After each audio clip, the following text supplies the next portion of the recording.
Be ready, 10 seconds to go. Start. Mr. Chairman, sir, I am extremely grateful to you for having given me an opportunity to take part in this debate. First and foremost, I would like to thank the honorable members for their very impressive homework and the deep interest they have taken in this subject of national interest, which is so very important for our survival and for our economic development.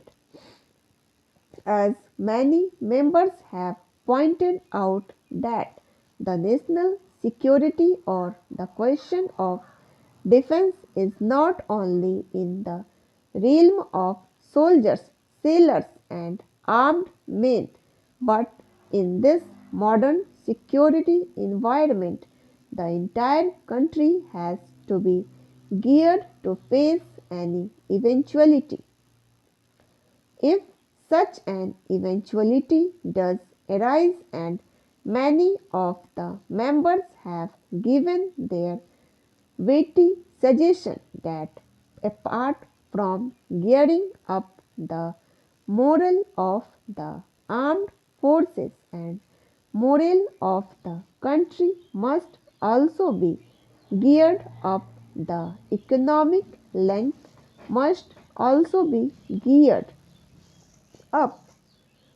Our late Prime Minister had, in this regard, said that the strength of the country is not only the strength of the armed forces but also the economic strength of the country, the industrial capacity, and the indomitable spirit of the country.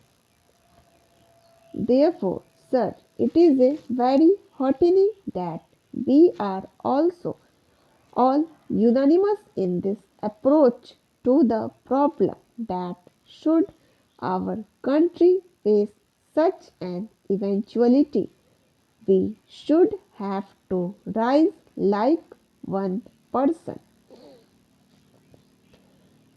Sir, as is the procedure and the practice, the debate was initiated by an honorable member from the opposition, and knowing my friend who is a very intelligent lawyer, he has very intelligently gone into the question of defense planning, perspective planning, and has also gone into the aspect of planning within the ministry concerning all sections, and has brought in the host of subject, both geopolitical, geostrategic, as well as the defense supplies.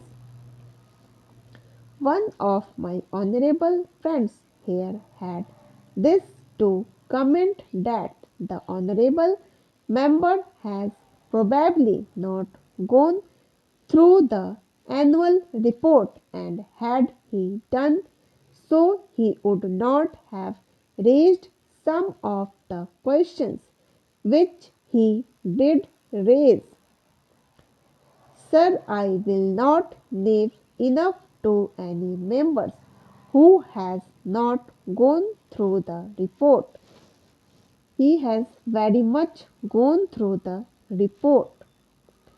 Not only has he gone through the report, but he has also gone through a lot of printed material very intelligently, and has given his political assessment of the question of national defense planning.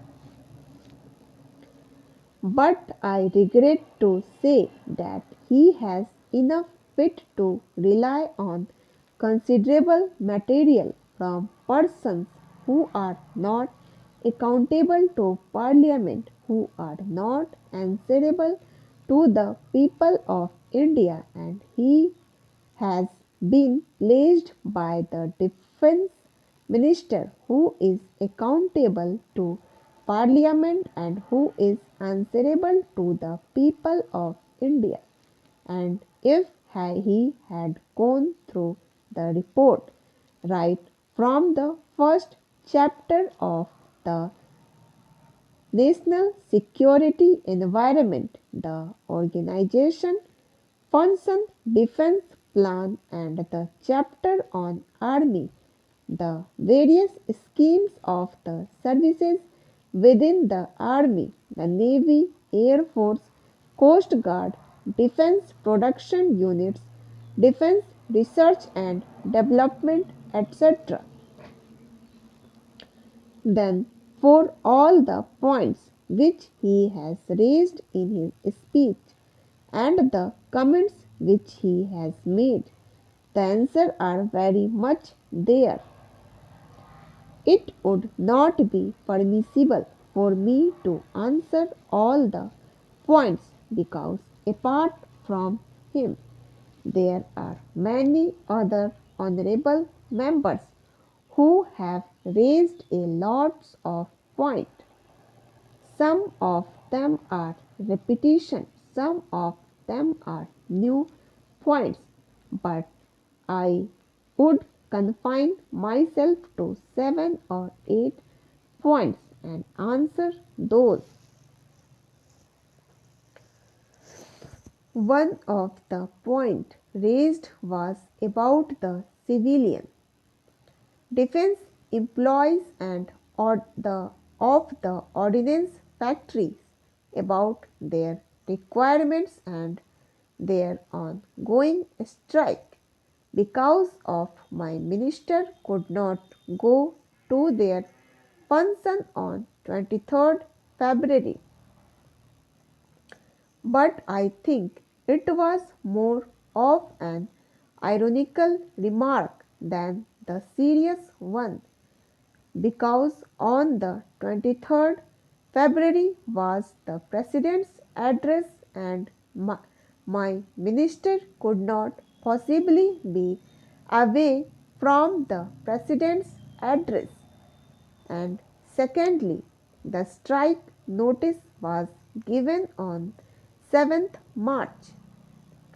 The notice was given at a time when the ministry was already seized of the matter, and I would like to refer to the matter of the fourth pay commission to which the honorable member has referred also. That the fourth pay commission's recommendations were not being implemented, nor is it in the parity with the railways. That fact is that the fourth pay commission had recommended 5 scales of pay in which the industrial workers should be fitted in after getting their jobs evaluated by an expert classification committee. The Ministry of Defense had accordingly appointed an expert classification committee who, on the basis of the point rating system, determined the point score for various jobs. However, they recommended the placing of industrial workers in 9 scales of pay. Even though the federations have participated in the deliberations of the expert classification committee, the federations demanded the fitment of workers in 5 scales of pay as recommended by the Pay Commission and it is being considered by us. Stop.